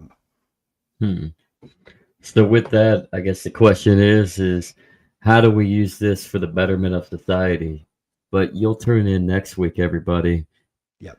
Because this is where I'm going to cliffhanger you. It's probably I'm hanging on the cliff. Yep. So, and we still have in Law Zero, by way of recap, right? We have to talk about privacy still too before we get into the real problem of the basilisk effect. Before we see it as a thing that is embedded in the nature of decision architecture in human minds. Like it's literally our most effective heuristic that has become our least effective heuristic. And we can't help ourselves but think this way. So we have to check ourselves systematically if we wish to avoid it. And that's what we can get into. But the stakes, as the meme goes, have never been higher. Well, everybody, merchandise to plug. Follow Greg. Hit the pinned link on his profile on X. It's scrolling right down there. Go download your QR copy. code that link so people can just have it on screen. We should do that. Perfect. We'll Excellent. do that next time. Well, next time there'll be a QR code that will pop up for next week, and you can just click into it. Also, Legacy Ride has some merch. I'll give you 5 seconds to scan that. Go get yourself a T-shirt or a coffee mug or a shot glass. Yep. So, but while you're doing that, load up my profile and download the book. Yes, and then definitely follow Design Heretic on X and go get that book. You'll be amazed. If you want to skip to chapter 11 and the epilogue, read that for next week, because the rest of it we're going to be able to explain real easy, but that part you kind of have to have read to get. So, if you read nothing but 2 chapters, read the last 2, and we'll be framing those up for probably one more conclusory episode after the next one, where we can recap everything and roll it into a bow and figure out what we're going to talk about next after that. Next time we come. Will do. So. And Andrew, would you like to say anything, Andrew? Thanks for watching, guys, and we'll see you next week. Take it easy. Bye.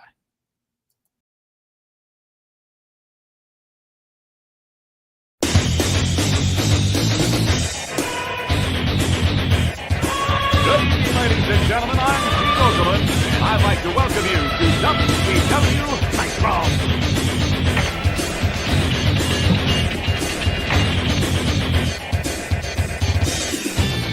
Brother, you think you know what it takes to beat Hollywood Hogan once you climb in the ring and try out the largest arms in the world? Holy snap. You want to wrestle an inch more Ric Flair, you gotta be able to walk that out and style and profile. Woo! You really think you're ready for the spin? You really think you're ready for the Scorpion Deathlock? You think you're ready for a fatal encounter? This is why they call me the total package. Do you have a pain threshold to withstand the butcher rack? Let's find out. Hallo, hier ist Alex Wright. Wenn ihr High-Flying Wrestling Action wollt, Spinning Sidekick, Top Turnbuckle Dropkick, dann nehmt mich. Der Sieg ist euch sicher. Versprecht euch. Oh yeah! Watch the flying elbow drop off the top rope. Not only beat people 1, 2, 3, but I hurt him real bad.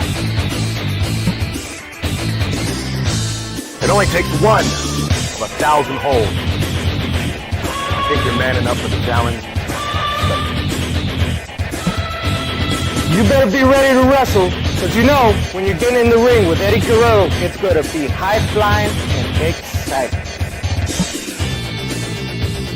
Hey, anytime you feel froggy, man, I'll slap on the buzz killer, rip your shoulder right out of socket, Wolfpack style! Hey, funky boy. Like there's a choice here? Good God! Pick the man with the plan. Pick DDP! Hey, all you suckers out there, you wanna play the game? You wanna play with the big boy? Put your feet on the button, cause when you go down 110th Street, it's gonna be on like neckbone, sucker. This is Booker T from Harlem Heat, hardcore OG brother from 110th Street. The minute you punks got the guts to step up to the plate, push the plate. Yo, Chico, you selected Scott Hall? Get ready for a wild ride on the outside.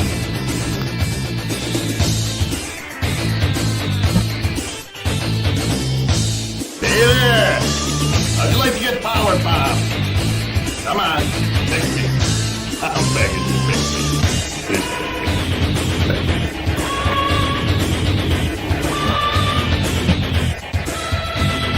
You think you got the courage to step in the ring? I think you're gonna wind up in a snap neck with a choke slam. Technical wrestler, high flyer, brawler. Don't matter what you consider yourself to be. When you're in the ring with the crippler, you're a loser.